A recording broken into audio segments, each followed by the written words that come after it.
Next up at UFC Tampa, we have Adrian Yanez taking on Daniel Marcos. Adrian Yanez, 17-5 in his career, 3-2 in his last 5 years, coming off that knockout win over Vinicius Salvador. Daniel Marcos, 16-0, undefeated in his career with a 50-50 split of knockouts and decisions. Daniel Marcos, pretty good striker. He's got good power. He's got good accuracy. He does a nice job stringing combinations together and marching forward. He'll throw 1-2s. He'll follow it up with a flying knee. He'll blast some elbows. His takedown defense is very solid at 87%. And he, as I mentioned, 50-50 split. 16 wins, 8 of them are knockouts, 8 of them are decisions. So you know that he has plenty of cardio and he's dangerous. He's coming off the destruction of Sexy Mexi, where he looked great 3 full rounds. He's taking on Adrian Yanez. Fun, technical striker, high striking IQ, fast hands, real power, solid chin. He can be a slow starter. If you look at the stats a little bit, he does lose more first rounds than he wins. But once he gets going, once he hits his rhythm, it's absolutely a show. He has 9 fights in the UFC, 5 fight of the night bonus, 6 stoppages. Great takedown defense at a literal 100%. 0 offensive takedowns so far in the UFC. And he shines in the technical exchanges because of that clean boxing. He is coming off that first round knockout win over a typical, pretty durable Vinicius Salvador. And Jakey Boy and I have been breaking down fights for a little while now. And when you break down fights, you say good things about fighters, you say bad things about fighters. You also develop some sort of candor with the fighters. Adrian Yanez joined our call-in show. Guy was great. Personable. Fun. Told me I was terrible for picking against them in the past. But what ends up happening when you interact with some people is you develop some sort of bias, whether you want to or not. Whether you think you're doing it or not, you develop a bias.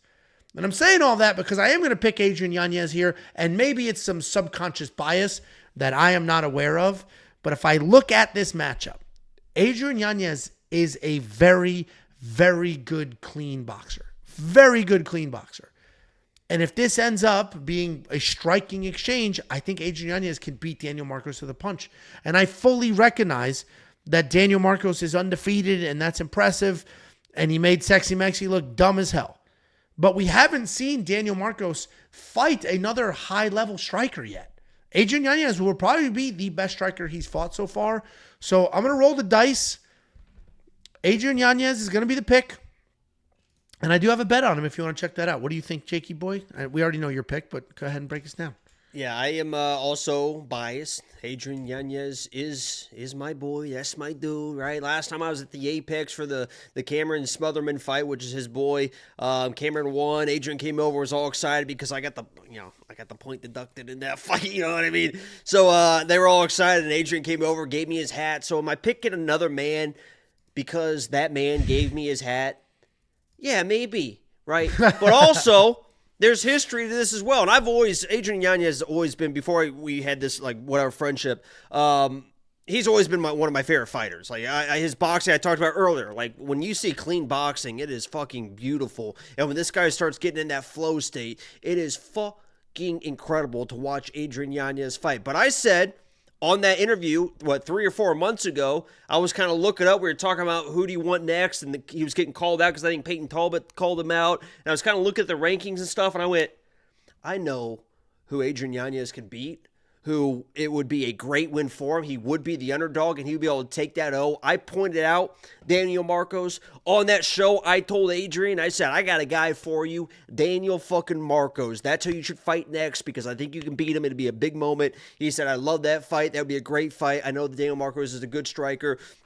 People fucking forget how good Adrian Yanez is and how powerful this guy is and sharp with his power. He is accurate. He is powerful. Does he have some defensive lapses sometimes? Yeah. He fought Jonathan Martinez. He got his legs blown out. Every single fucking person that's fought Jonathan Martinez has got their legs blown out except for Jose Aldo, who nobody can fucking blow his legs out because he blows everyone's legs out as well.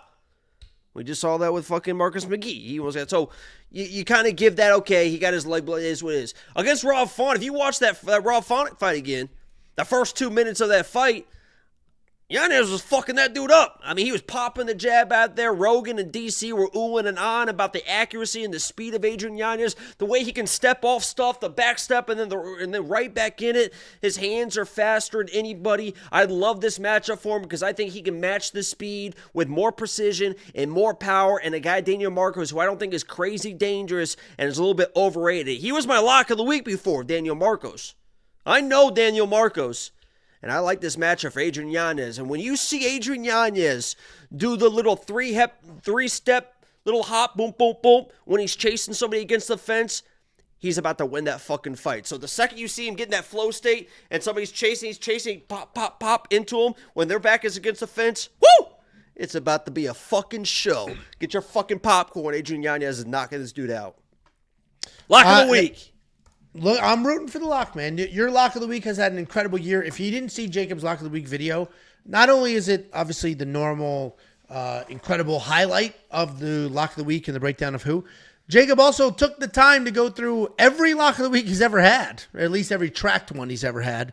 So check out that video. It's a little longer than the normal lock of the week videos. Oh, yeah. If you guys are listening, if you guys are used to, I actually kind of forgot I even uploaded that video. If you guys are, lock of the week video went up, and if you guys are interested, a lot of people are like, what about this lock of the week, or who was the best, or what was the first one, and this and that. I go through the entire history. It's about a 20-minute video, about 15 of it is just kind of going through the lock of the week history from when it started. So there you go. Check that out. We're both on the Yanez side. I do have a bet on him. If you want to check out that bet and all the other bets, WeWantPicks.com. Click become a member at the top. It's freaking $10.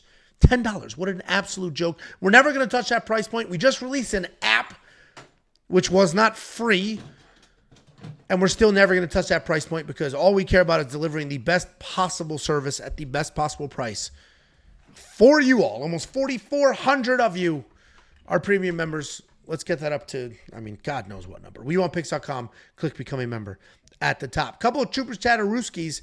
I don't know if I mentioned this one yet or not, so I'm going to do it again because it'd be a shame to miss out. The Prophet, $20, said you guys are printing money for the premium members, and I am here for it. Thank you very much for that. And then Riff Raff, is a tremendous supporter. Jacob does the thing for you. I don't know what the hell he's doing right now. There it is. WWP has been killing. Go through your change, scrape up $10, and buy yourself a month's worth. Jacob, where's the UFC jacket I sent you? Why the fuck I send you shit? I kid. Just give me a tiptoe wing in my Jordans. Love the app, Ange. Riff Raff, we appreciate you. Riff Raff did send, go check out the last vlog, I believe. Sent some really nice warm-up jackets for us. Oh, I couldn't see what the hell you were doing. So thank you very much for all the support, Riff Raff, and obviously the incredible donation. We appreciate you.